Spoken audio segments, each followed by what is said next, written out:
Have you ever seen a mother ban her own daughter from Thanksgiving dinner? Not because of a fight, but because the daughter's job wasn't prestigious enough to show off to guests? 5 days before the holiday, my mother called with a simple message. Your sister is bringing her wealthy boyfriend to meet the family. She doesn't want you there. Your blue-collar teaching job would embarrass her. I said I understand, and hung up. What my family didn't know was that I'd been quietly controlling a $15 million inheritance, the exact money my perfect sister was counting on for her dream wedding. And when they discovered the truth 5 days later and came pounding on my door in panic, the tables turned in ways none of us expected. My name is Thora Mitchell, 32 years old. This is that story. If you're watching this, please subscribe and let me know where you're watching from. The call came on Sunday, November 24th at exactly 6:47 p.m. I remember because I was grading papers on the progressive era, and I'd just written excellent analysis on Marcus Thompson's essay about labor reform. The irony wouldn't hit me until later. There I was, celebrating a student's work on workers' rights, while my own family was about to remind me exactly where I stood in their hierarchy. Thora, my mother said, her voice carrying that particular blend of forced warmth and underlying steel I'd learned to recognize decades ago. We need to talk about Thanksgiving. I set down my red pen. In the Mitchell family, we need to talk never preceded good news. What about it? Well, a pause. The kind of pause that comes before a blow, wrapped in silk. Vivian is bringing Derek to meet the family. You know how important this is. Derek Hartwell. I'd heard the name approximately 400 times in the past 3 months. CEO of Hartwell Capital, a private equity fund managing over $400 million. Vivian's ticket to the life she'd always believed she deserved. That's great, I said. And I meant it. Despite everything, I wanted my sister to be happy. I'm looking forward to meeting him. Another pause. Longer this time. That's actually what I wanted to discuss. Vivian feels that, well, she thinks it might be better if you weren't there this year. The words landed like stones in still water. I watched the ripples spread through my chest, familiar and cold. I'm sorry? It's nothing personal, Thora. It's just, Derek comes from a very particular world. Finance, investments, that sort of thing. And you're… She searched for the word, though we both knew she'd already found it. Your career choice. It might send the wrong message. My career choice. As if I'd stumbled into teaching by accident, rather than fighting for my certification while working 2 jobs to pay for grad school. Mom, I have a master's degree in education. I've been teaching for 10 years. Exactly. Her tone shifted, as if I'd just proved her point. 10 years. And you're still making what, 50,000? 58. Not that it mattered. The number would always be too small in her ledger. Vivian is a marketing director now. She works with investors, high net worth individuals. She needs Derek to see that the Mitchell family is compatible with his world. I thought about last Thanksgiving, the way my mother had introduced me to the Hendersons from her book club. This is Thora, my older daughter. She teaches. That pause, heavy with unspoken disappointment. Vivian, of course, is in corporate marketing. The shift in her voice, from flat recitation to proud announcement, had been subtle enough to seem accidental. It wasn't. I thought about the email she'd sent 3 months ago, requesting my contribution to Vivian's engagement party. Since you don't have a family of your own to support, I'm sure you can contribute a bit more. $3,000 should cover the flowers and part of the venue. I transferred the money the same day, without a word of protest. According to the National Education Association, teachers earn 26.4% less than comparable college-educated professionals. I knew that statistic by heart, not because it made me feel like a victim, but because I taught my students about systemic inequities, about how society chooses which work to value. I just never expected to become a case study in my own family. Mom, I said carefully. I could come after dinner, just to say hello, meet Derek. Vivian was very clear. My mother's voice hardened. She doesn't want you there at all. Please don't make this difficult for me, Thora. Don't make this difficult for me, as if I were the one wielding the knife. I looked around my apartment, the one bedroom in Somerville I'd called home for 6 years. The second-hand couch I'd reupholstered myself, the bookshelves overflowing with history texts and lesson plans, the small kitchen where I packed lunches at 5:30 every morning because I couldn't afford the cafeteria prices. This was the life that embarrassed them. I understand, I said. The words came out automatically, worn smooth by a decade of practice. I understand when she forgot my birthday, but threw Vivian a surprise party. I understand when my promotion to department chair went unmentioned at family dinner, while Vivian's new office got a 20-minute discussion. I understand when I wasn't included in the family photo for the Christmas card because the photographer charged extra for more than 4 people. I understand. The 2 most expensive words I'd ever learned. Good. Relief flooded my mother's voice. I knew you'd be reasonable. You always are. We said goodbye. I set down the phone. For a long moment, I sat in silence, watching the last light fade from my window. Marcus Thompson's essay still lay on my desk, his words about dignity and fair treatment glowing under my lamp. Then I opened my laptop. There was a folder I hadn't touched in months, labeled simply Grandma Eleanor. Inside was an email from Margaret Caldwell, attorney at law, dated November 20th. Subject line: Annual Trust Review, Eleanor Mitchell Trust. I'd been avoiding it, avoiding the questions it would force me to answer, the decisions it would demand. I closed the laptop again, but for the first time in 10 years, when I went to bed that night, I didn't cry. I felt something else entirely, a hollow space where my patience used to be. And somewhere in that emptiness, something new was beginning to grow. The phone call replayed in my mind throughout Monday. I stood in front of my third period class explaining the causes of the Great Depression, while Patricia Mitchell's voice echoed beneath the surface of every word. Your career choice might send the wrong message.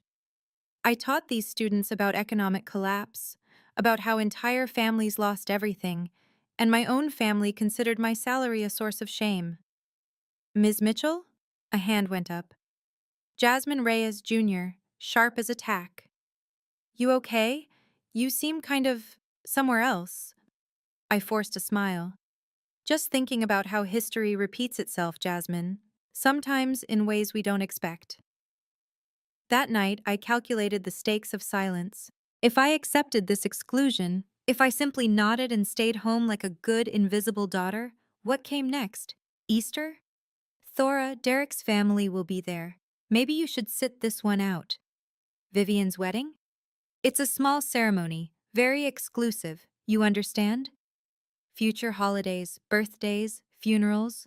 My own family's milestones happening without me. I would become a ghost in my own history. But the financial stakes were real too. My mother had already set the precedent of extracting money from me whenever convenient. The $3,000 for Vivian's engagement party, the loan of $10,500 last year for my father's fishing boat repairs, never repaid, never mentioned again. The constant implication that since I was unmarried and childless, my money was somehow communal property. If I remained silent, the requests would only grow larger. And I'd keep paying, because that's what the family disappointment does to earn her seat at a table she isn't welcome at anyway. Around 9 p.m., my phone buzzed, a text from my father, Harold. Sweetheart, I'm sorry about Thanksgiving. Your mother says it's for the best. I love you. I stared at those words for a long time. Harold Mitchell, 63 years old, retired accountant, lifelong bystander to his wife's decisions. He'd never once stood up for me, not when I was passed over for opportunities, not when my achievements went unacknowledged, not when my mother made me feel small in 100 tiny ways. But he always said he loved me.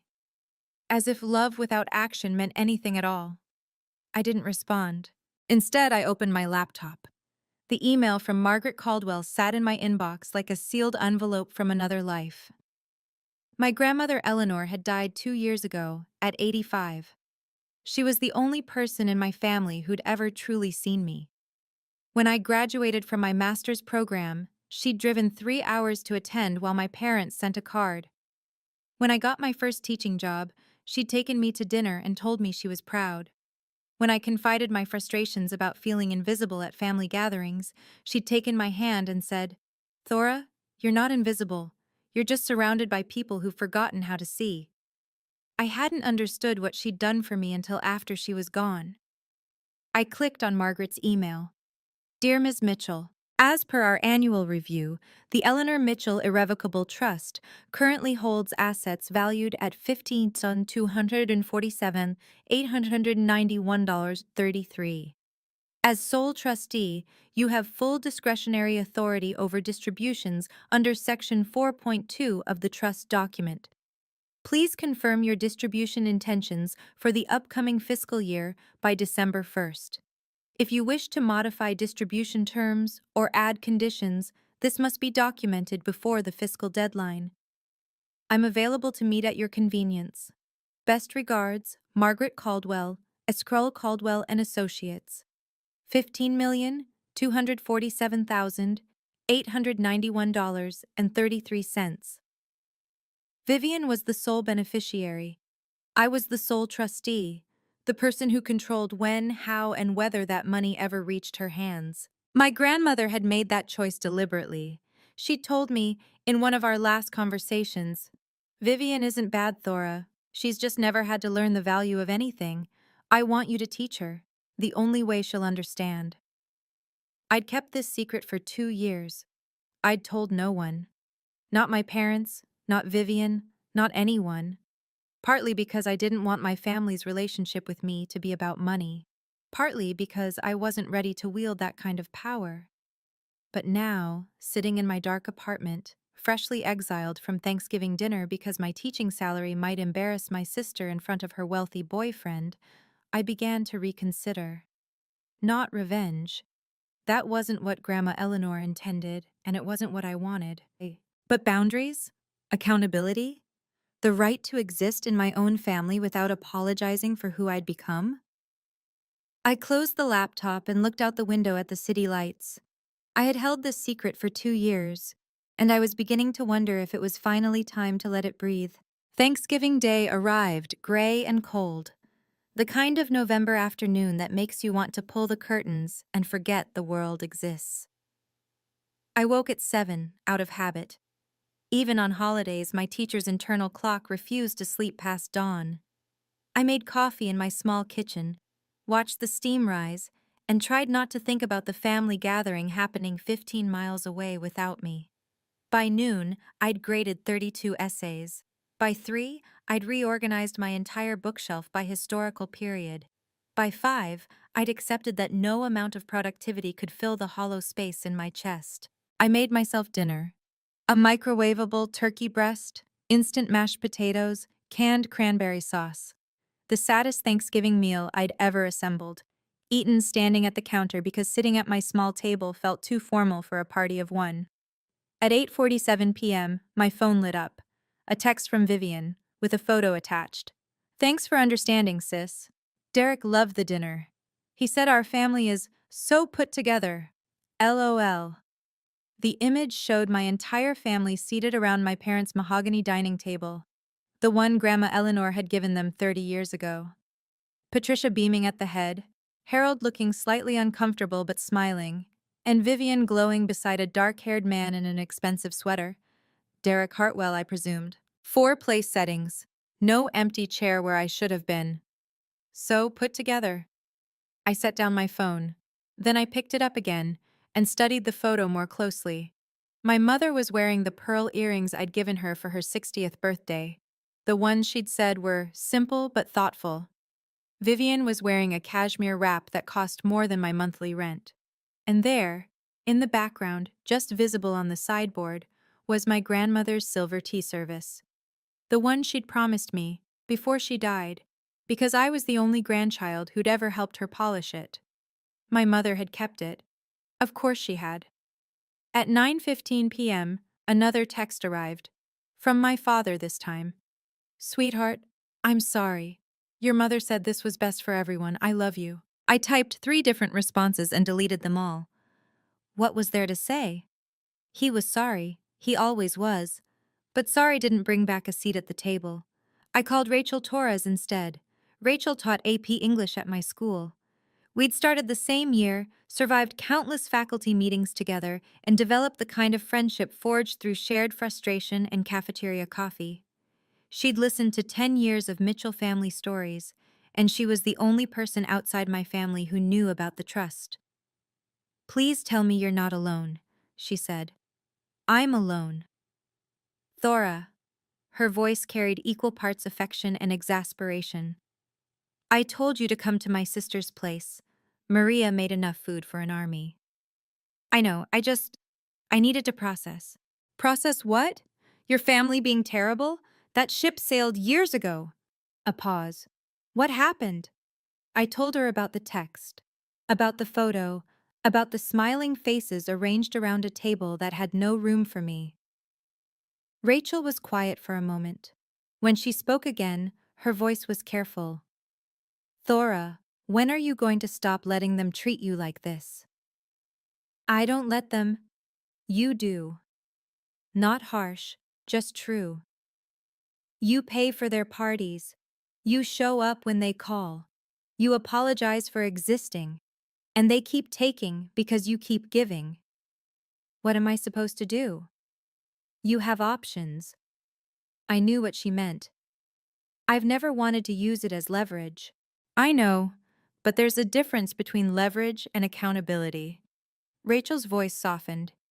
Your grandmother didn't make you trustee by accident. She saw something in you. Maybe it's time you saw it too. After we hung up, I sat with my laptop for a long time. Then I opened the folder, read Margaret Caldwell's email again, clicked on the attachment I'd been avoiding for months.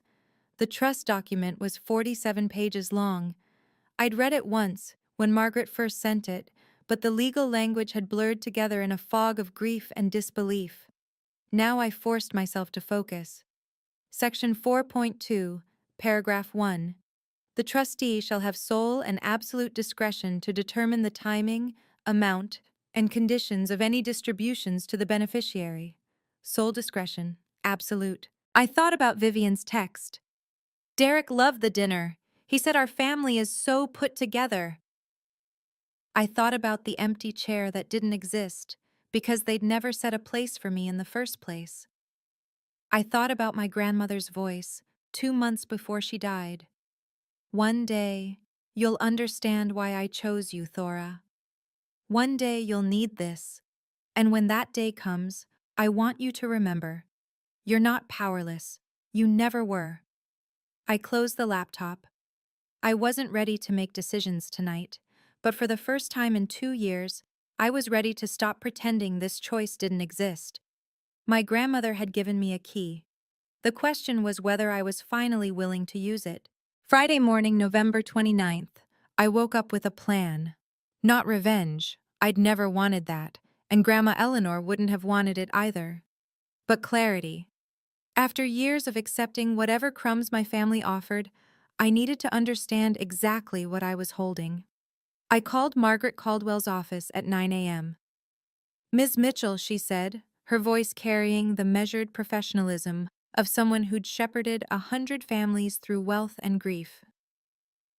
I was wondering when I'd hear from you. The fiscal deadline is Monday. I know. I'd like to meet. Today, if possible. A brief pause. I can make that work? 2 o'clock? Her office was in Back Bay, a converted brownstone with brass fixtures and leather chairs. Margaret Caldwell was 58, silver-haired, and possessed the kind of calm authority that made you feel everything would be handled properly, even when your world was falling apart. She'd been my grandmother's attorney for 20 years. She handed me a cup of coffee and spread the trust documents across her desk. Let's review the basics, she said. Your grandmother established the Eleanor Mitchell Irrevocable Trust in March 2022, approximately 8 months before her death. The trust holds various assets: stocks, bonds, a rental property in Cambridge, currently valued at just over $15 million. And Vivian is the sole beneficiary. Correct. But you, as trustee, control all distributions. Margaret tapped Section 4.2, highlighted in yellow. This is broader authority than most trustees receive. Eleanor was very specific. She wanted you to have complete discretion over timing, amounts, and conditions. She told me she wanted Vivian to learn the value of things. Margaret nodded slowly. Your grandmother and I had many conversations about her granddaughters. She loved Vivian, but she was concerned. She felt Vivian had been enabled, given things too easily, praised too freely, never required to develop resilience or gratitude. And she thought money would teach her? She thought you would teach her. The money was just the mechanism. Margaret's eyes met mine. Eleanor told me, Thora is the only person in that family with the spine to say no and the heart to say it kindly. Those were her exact words. I looked down at the documents. 47 pages of legal language, and buried within them, my grandmother's faith in me. What are my options for the annual distribution? You have several. Margaret pulled out a separate sheet. You can authorize a standard distribution. Vivian is currently eligible for up to $200,000 per year. You can defer distribution to the following year. You can add conditions, educational requirements, financial literacy courses, employment verification, or you can modify the distribution schedule entirely. And if Vivian contests any of these decisions, she can petition the court, but Eleanor's language is airtight. Unless you act in bad faith or breach fiduciary duty, your discretion is virtually unchallengeable. Margaret leaned back. Your grandmother spent considerable money ensuring that. I thought about the text from Thanksgiving, the family photo with no empty chair, the tea service that should have been mine. I'm not ready to make a decision today, I said, but I want to understand my options before Monday. Of course, Margaret gathered the papers. There's one more thing. Your grandmother left you a personal bequest, separate from the trust. $50,000, unrestricted. You've been drawing from it for charitable donations, I believe. The Beacon Hill Winter Charity Gala. I've contributed for the past 2 years. Yes, I saw those records. You're listed as a founding donor. She handed me an envelope. This arrived last week, your invitation for this year's event. I opened it. Heavy cardstock, embossed lettering. Inside, a badge with my name printed in gold. Thora Mitchell, founding donor. The gala was tomorrow night, Saturday, November 30th. Grand ballroom at the Harrington Plaza. Black tie, 500 guests from Boston's financial and philanthropic elite. The same event Vivian and Derek were attending to make their social debut as a couple. I didn't realize the timing, I said quietly. Margaret's expression remained neutral, but something flickered in her eyes. Life has interesting ways of creating opportunities, Ms. Mitchell. I looked at the badge in my hands. For 2 years, I'd attended this gala anonymously, slipping in, making my donation, leaving before anyone could ask too many questions. I hadn't wanted my family to know. I hadn't wanted this part of my life to become ammunition, but they thought I was an embarrassment. Too blue-collar to sit at their Thanksgiving table, too low status to meet Derek Hartwell. And tomorrow night, I would walk into the same room they did, wearing a badge they couldn't buy. Ms. Caldwell, I said, I'd like to schedule a follow-up meeting, Monday morning before the fiscal deadline. I think I'll have more clarity by then. She smiled, the first real smile I'd seen from her all afternoon. I think you will too, Ms. Mitchell. I walked out of her office into the cold November air, the founding donor badge tucked carefully in my purse. For the first time in 10 years, I felt like I had a right to walk into a room without asking permission. Okay, I need to pause here for a moment. If you've ever been treated like you're invisible by your own family, if you've ever had to choose between your self-respect and belonging, Type enough in the comments below. And if you want to know what happened at that gala, hit that like button and keep watching. Trust me, you don't want to miss what comes next. Now, back to the story. The doorbell rang at 4:23 p.m. on Friday, November 29th. I wasn't expecting anyone. Rachel was at her sister's for the weekend, and I didn't exactly have a crowded social calendar. I peered through the peephole and felt my stomach drop. Patricia Mitchell stood in the hallway, flanked by Vivian and my father. My mother's expression carried the particular combination of urgency and entitlement I recognized from every demand she'd ever made. I opened the door. Thora, my mother pushed past me without waiting for an invitation. We need to talk about grandmother's trust. The words hit me like cold water. They knew. Somehow they'd found out. How did you? Derek's financial advisor, Vivian interrupted, following our mother inside. He ran a background check on our family, standard procedure for someone at his level. She said this as if it explained everything, as if invading my privacy was simply what wealthy people did. Imagine my surprise when he mentioned a $15 million trust with my name on it. A trust I never knew existed. Harold entered last, closing the door behind him. He looked uncomfortable, as he always did when conflict brewed. But he said nothing. He never did. You're the trustee? Vivian's voice rose. You? A teacher making barely $50,000 a year? 58. Whatever. She laughed, the sharp, dismissive sound I remembered from childhood. This has to be a mistake. Grandma wouldn't have put you in charge of anything important. My mother raised her hand, silencing Vivian with a gesture. Patricia Mitchell hadn't spent 30 years climbing social ladders without learning when to deploy diplomacy. Thora, sweetheart. Her tone shifted, softer now, the same voice she used when asking for money. I'm sure this is all very confusing. Estate matters are complicated. But we're family, and family should handle these things together. You mean you should handle it? I mean, we should make sure Grandma's wishes are properly honored. She pulled a folder from her purse. I've had our attorney draw up paperwork to transfer the trustee role to me. It's really the most sensible arrangement. I have experience managing finances and… No. The word hung in the air. Simple, absolute. Patricia blinked. I'm sorry? No, I won't sign that. Thora, be reasonable. Grandma Eleanor chose me. I kept my voice steady, drawing on 10 years of maintaining calm in front of difficult students. She had lawyers, doctors who confirmed her mental competency, and 2 witnesses. The trust is legally binding and properly executed. Vivian stepped forward, her face flushing. You don't know anything about money. You teach teenagers about Christopher Columbus. You ride the bus to work. And you work in marketing at your boyfriend's company because he hired you as a favor. I watched her flinch.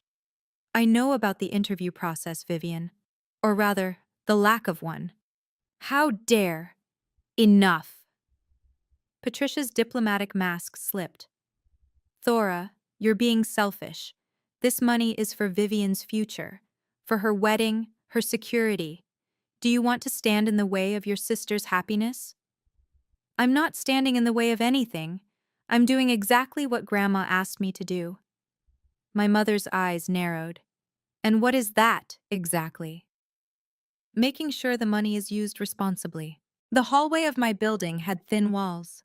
Mrs. Patterson from 4B had definitely opened her door by now, probably straining to hear every word.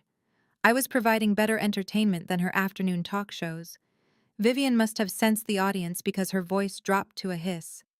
You're embarrassing us. Again. It's what you do. You embarrassed us at my engagement party, showing up in that department store dress.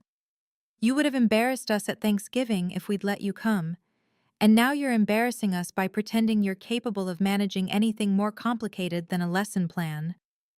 I thought about all the times I'd absorbed comments like these, the dress insults, the career dismissals, the constant implication that my existence was an inconvenience to be minimized. I thought about my grandmother's hand on mine, her voice saying, "You're not powerless. You never were." "You need to leave," I said.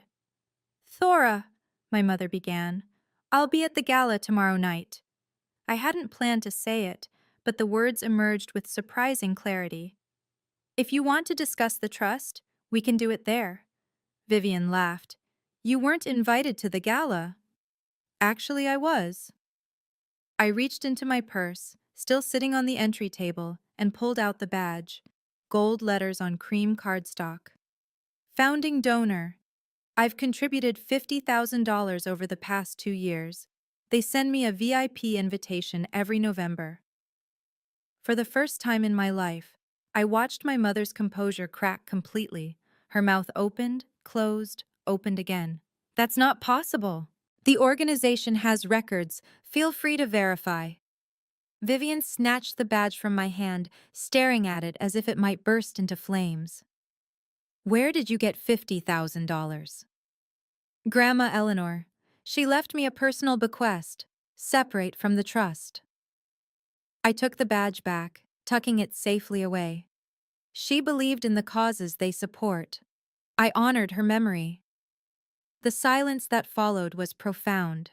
I'd spent 32 years being the invisible daughter, the embarrassing career choice, the seat that wasn't worth setting, and in 30 seconds, I'd upended everything they thought they knew about me.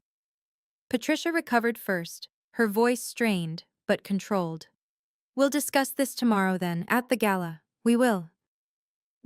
She turned toward the door, then paused. Thora, think very carefully about what you're doing. Family is everything. I know.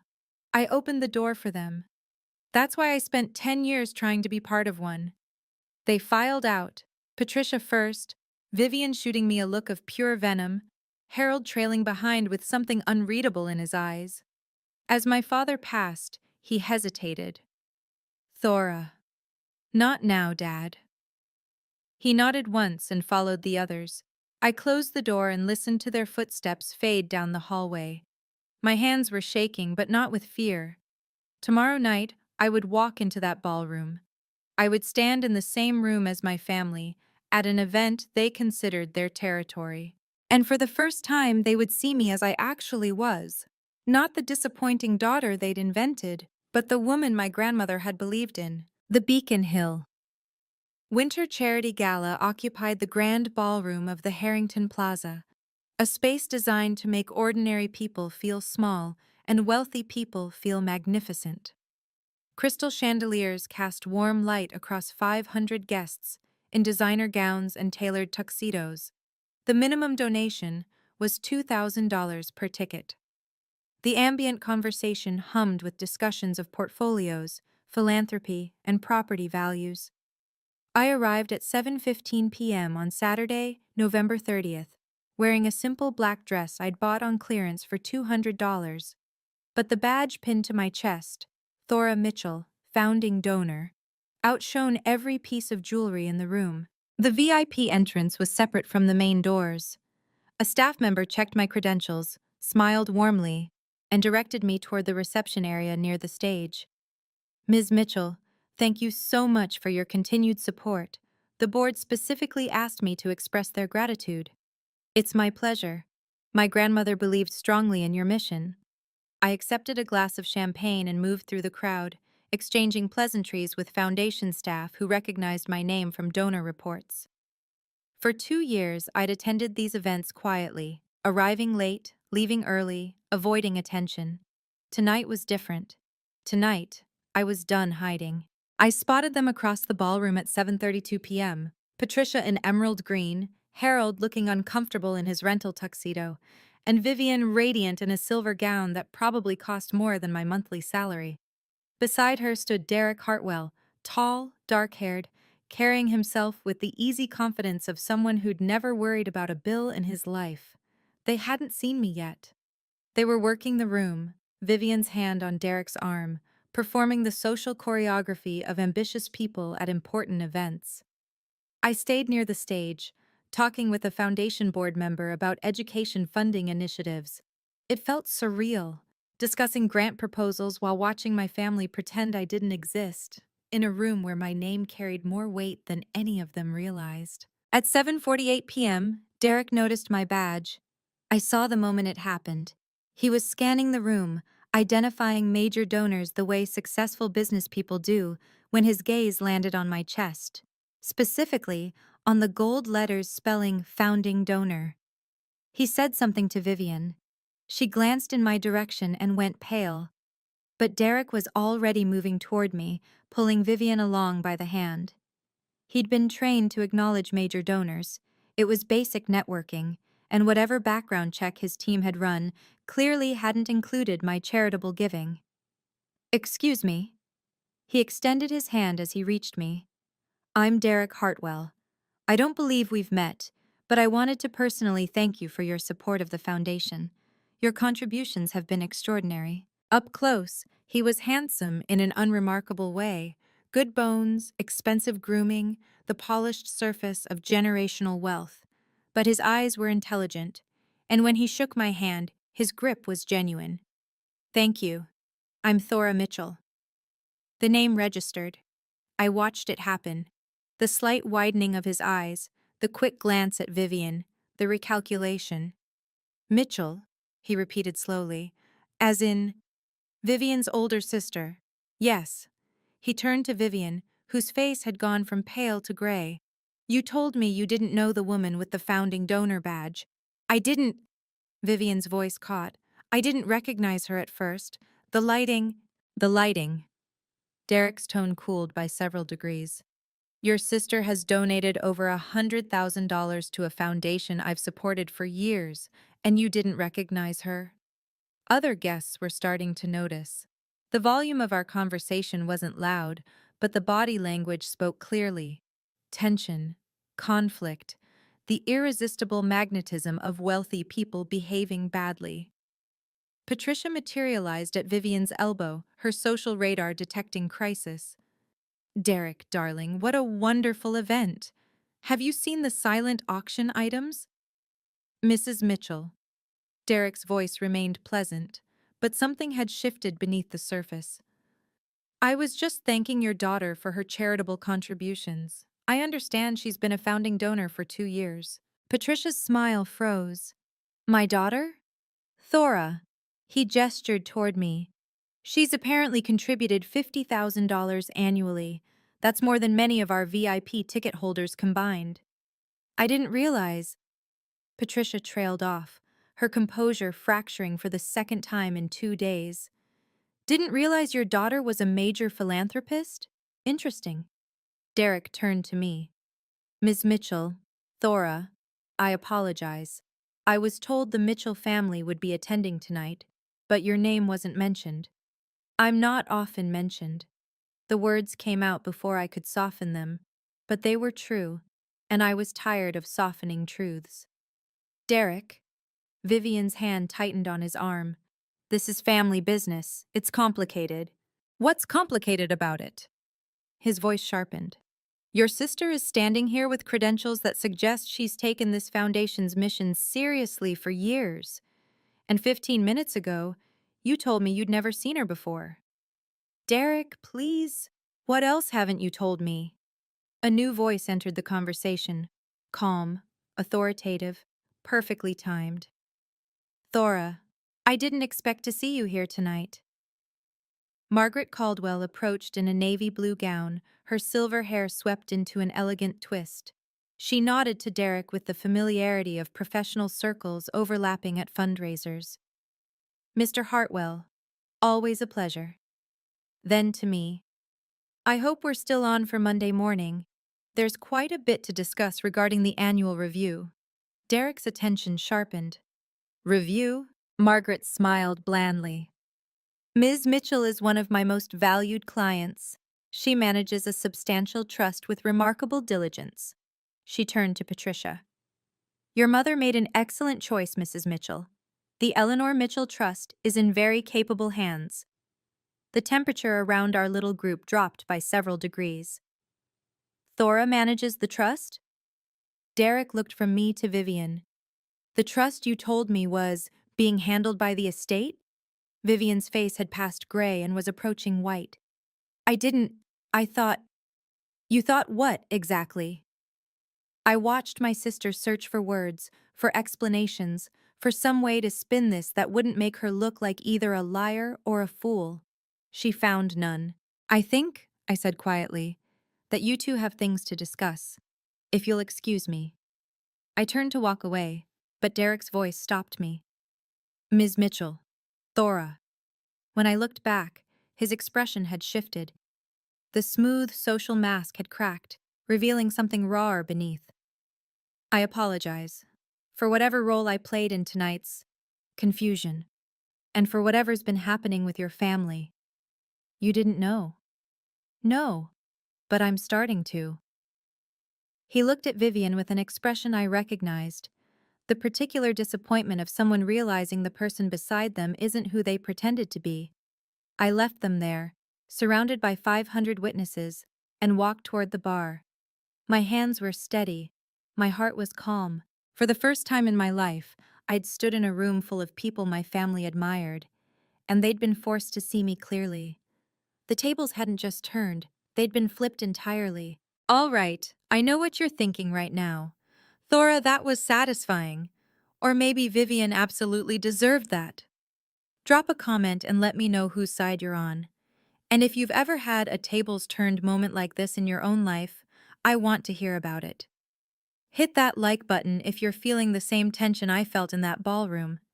The ending might surprise you. Now where were we? I found Margaret Caldwell near the silent auction tables, examining a watercolor of the Boston skyline with professional interest.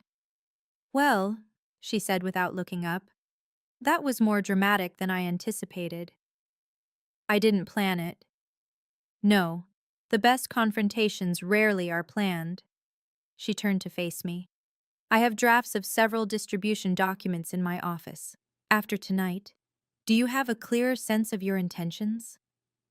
I thought about my grandmother's voice, about the photo from Thanksgiving with no empty chair, about Vivian's face when Derek realized she'd been hiding something. I want to defer distribution for 12 months. Margaret nodded, unsurprised. On what grounds? Beneficiary readiness. Section 4.2 allows me to consider financial maturity as a factor in timing distributions. I want to require Vivian to complete a certified personal financial management course before she receives any funds. That's within your authority. She pulled a small notepad from her clutch. Even at galas, Margaret came prepared. What else? I want to inform Derek Hartwell about the trust's existence and structure. Not to sabotage their relationship, but because he deserves complete information before making major life decisions. Also reasonable. Transparency rarely damages honest people. And I'm not transferring the trustee role to anyone. I'll continue serving as my grandmother intended. Margaret made a few notes. I can have the documentation ready for Monday morning. The deferral will be effective immediately upon filing. Thank you. She looked at me for a long moment. Eleanor would be proud, you know. Not because you're punishing your sister, you're not, but because you're finally using the authority she gave you. That's what she wanted. Before I could respond, footsteps approached. Vivian, alone now, her silver gown somehow diminished by the fury in her eyes. I hope you're satisfied. Her voice was low but venomous. Derek wants to reconsider everything. The engagement, the wedding plans, everything. Because of you. No. I kept my tone even. Because of choices you made, lies you told. I just happened to be standing in the room when the truth became visible. You ruined my life. I corrected a misunderstanding. If your life was built on that misunderstanding, that's not my responsibility. She struggled for words, her composure crumbling. You've always been jealous of me, always, because I'm successful and you're just a teacher, Vivian. I stepped closer, lowering my voice so only she could hear. I'm not doing this to hurt you. Grandma Eleanor loved you. She wanted you to have this money, but she also wanted you to become someone who deserved it. I deserve it now. Then prove it. Take the financial management course. Demonstrate that you can handle responsibility. In 12 months, we can revisit the distribution. Her face contorted. You're setting conditions? You're making me jump through hoops for my own inheritance? I'm doing what our grandmother asked me to do. I held her gaze. You've never had to earn anything in your life, Vivian. Maybe it's time you learned how. I hate you. The words came out raw, almost childlike. I actually hate you. I know. It should have hurt more than it did. But my job isn't to make you love me. My job is to honor Grandma's wishes. And I'm going to do that, whether you hate me or not. Vivian stared at me for a long moment, then turned and walked away without another word. My mother found me next, predictably. Thora. Patricia's diplomatic mask was back in place, but cracks showed around the edges. You've gone too far. Have I? Humiliating your sister in public. Interfering with her relationship. This isn't what family does. No? I tilted my head. What about calling to ban someone from Thanksgiving because their job might embarrass the family? Is that what family does? That was different. How? For once, Patricia had no ready answer. Mom, I said quietly, I didn't come here tonight to start a war. I came because I was invited. I was recognized because I've been contributing to this foundation for years, honoring Grandma Eleanor's values while you dismissed me as an embarrassment. Everything that happened tonight happened because you and Vivian chose to hide truths and tell lies. Thora, I'm going to keep being the trustee. I'm going to require Vivian to meet certain conditions before accessing the funds. And I'm going to stop pretending that being treated as invisible is acceptable. What do you want from us? The question caught me off guard, not because it was unexpected, but because for once it seemed genuine. Respect, I said. Not because of money or status, but because I'm your daughter. I've spent 32 years trying to earn a seat at your table, and I'm done. Either I belong in this family as I am, or I don't belong at all. My father appeared at the edge of our conversation, hovering as he always did. Harold, Patricia began, tell her. She's right. Both Patricia and I turned to stare at him. She's right, he repeated, his voice stronger than I'd heard it in years. We've treated Thora terribly. Eleanor saw it. I saw it. And I never did anything. He met my eyes. I'm proud of you, sweetheart. I should have said that a long time ago. I didn't trust my voice, so I just nodded. My mother looked between us, calculating, reassessing. I watched her realize that the ground had shifted beneath her feet, that the family dynamics she'd controlled for decades were suddenly unstable. We should go, she said finally, taking Harold's arm. This isn't the place. No, I agreed. It isn't. I left the gala at 10:47 p.m., stepping into the cold November night with my badge still pinned to my dress. The doorman hailed a cab, calling me Ms. Mitchell with genuine warmth. I didn't feel victorious. I didn't feel vindicated. I felt free. The fallout began within 48 hours. Derek Hartwell announced to Vivian on Sunday morning that he needed space to think. By Monday afternoon, their engagement was on indefinite hold. Not officially canceled, but suspended in a limbo that spoke volumes. Word spread through their social circle with the efficiency of gossip among the wealthy. The golden couple of Hartwell Capital had hit turbulence. Vivian's position at the company became untenable by Tuesday. She wasn't fired, Derek was too polished for that, but she was encouraged to explore opportunities that might better align with her long-term career goals. Translation.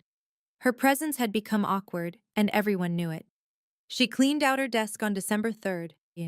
My mother received phone calls from her social circle throughout the week.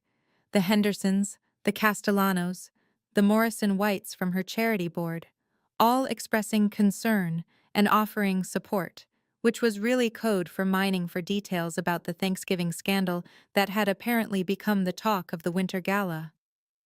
The story is everywhere, Rachel reported over coffee on Wednesday.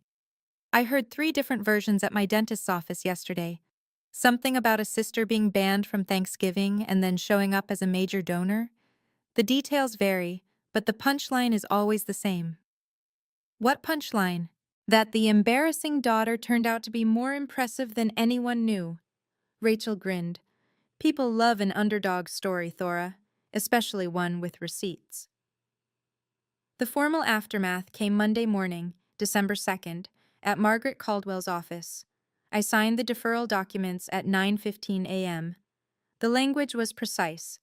Distributions from the Eleanor Mitchell Irrevocable Trust to beneficiary Vivian Mitchell would be suspended for 12 months, pending completion of a certified personal financial management program from an accredited institution. The course requirement wasn't punitive. It was exactly the kind of condition trustees routinely imposed on young beneficiaries who hadn't demonstrated financial readiness. For what it's worth, Margaret said as she notarized the final page, your grandmother would have handled this exactly the same way. She wasn't interested in punishment. She was interested in growth. I hope Vivian sees it that way eventually. She might. Time changes perspectives. Margaret slid the completed documents into a folder. There's one more thing. Derek Hartwell's assistant contacted my office yesterday. He'd like to meet with you privately. No pressure. You're under no obligation. But he expressed genuine interest in understanding the family situation better. I thought about it. I'll consider it. The email from my father arrived that afternoon. It was 3 pages long. The most Harold Mitchell had written to anyone in years, probably. He apologized for 32 years of silence. He acknowledged that my mother's treatment of me had been unfair and that his failure to intervene made him complicit. He didn't make excuses or ask for forgiveness. He simply said he wanted to do better, if I'd let him try. I read it 3 times, then saved it in a folder labeled Family. Vivian's response came by text on December 5th. Fine, I'll take your stupid course, but don't expect me to thank you for this. I replied, I don't expect thanks, I expect results. Good luck with the program. She didn't respond, but Margaret confirmed her enrollment 2 days later. Introduction to Personal Financial Management, starting January 15th at a local community college. 12 weeks. The first step toward proving she could handle the inheritance our grandmother had left for her. The Boston Society blog ran a piece on December 8th, anonymous but clearly sourced from gala attendees. The Thanksgiving scandal that rocked the Winter Gala told a version of events that was mostly accurate, painting my family in unflattering terms while presenting me as a quiet philanthropist who emerged from the shadows with impeccable timing. I didn't love being public, but I couldn't deny the satisfaction of seeing the truth acknowledged in print. On December 10th, I received an email from the Foundation's board. Dear Ms. Mitchell, in recognition of your extraordinary commitment to our mission, we would like to extend an invitation to join our advisory council. Your perspective as an educator and your dedication to charitable giving would be invaluable to our strategic planning efforts. We hope you'll consider this opportunity. Warmest regards, the Beacon Hill Foundation Board. I read it sitting at my kitchen table, in the apartment my family had considered embarrassing, after a day of teaching students about the progressive era and the long arc of social change. Maybe, I thought, that arc was bending in my direction for once. December 21st. 4 days before Christmas. 3 weeks since the gala. My apartment was warm with cooking smells. Rosemary chicken, roasted vegetables, a pie cooling on the counter that Rachel had brought despite insisting she didn't bake. We'd pushed my small table against the wall to make room for 6 chairs. Rachel, 2 colleagues from school, Maria from Rachel's family, and my father. Just my father. Patricia had called twice, asking to be included. I'd declined both times. Not yet, Mom. I need more time. How much time? I'll let you know. She hadn't argued. That, more than anything, told me how much the last 3 weeks had shifted our family's dynamics. Harold arrived at 5:30, carrying a bottle of wine and an expression of nervous hope.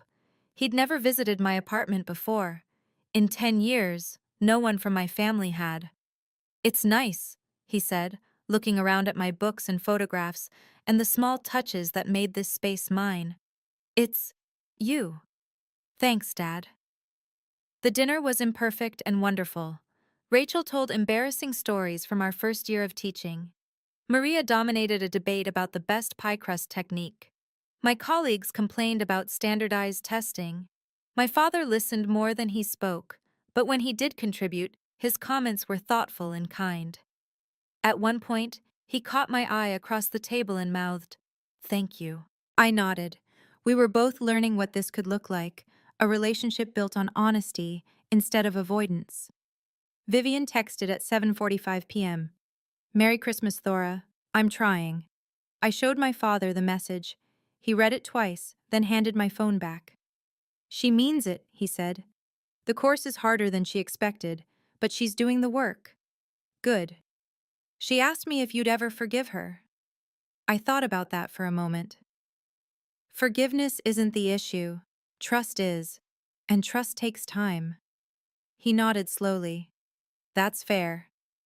I texted Vivian back. "I see that. Merry Christmas." 3 words. Not absolution, not warmth, but acknowledgement. A door left slightly open. After the guests left, Rachel lingering to help with dishes despite my protests, I sat alone in the quiet of my apartment, looking at the Christmas lights I'd strung across my window. The past month had taught me things I should have learned years ago. That boundaries aren't punishment, they're protection. That saying no to unfair treatment isn't selfish, it's necessary. That you can love people and still refuse to accept harm from them. My grandmother had understood this. She'd given me the tools to protect myself, knowing I'd need time to find the courage to use them. "You're not powerless," she'd told me. "You never were." I hadn't believed her then. I believed her now. The foundation's invitation sat on my coffee table. I'd decided to accept, not because I needed the status or the recognition, but because it felt right. Continuing my grandmother's legacy of thoughtful giving, being part of something larger than my family's dysfunction. And teaching. I'd keep teaching. Not because I couldn't do anything else, but because it mattered. Because every time a student like Marcus Thompson wrote an excellent essay or Jasmine Reyes asked a sharp question, I was reminded why I'd chosen this path in the first place. My blue-collar job had never been the problem. The problem was people who measured worth in dollars instead of impact. I pulled out my phone and typed an email to Derek Hartwell's assistant. "I'd be willing to meet. Coffee, somewhere neutral. Let me know what works." He deserved to understand what he was considering marrying into, or choosing to walk away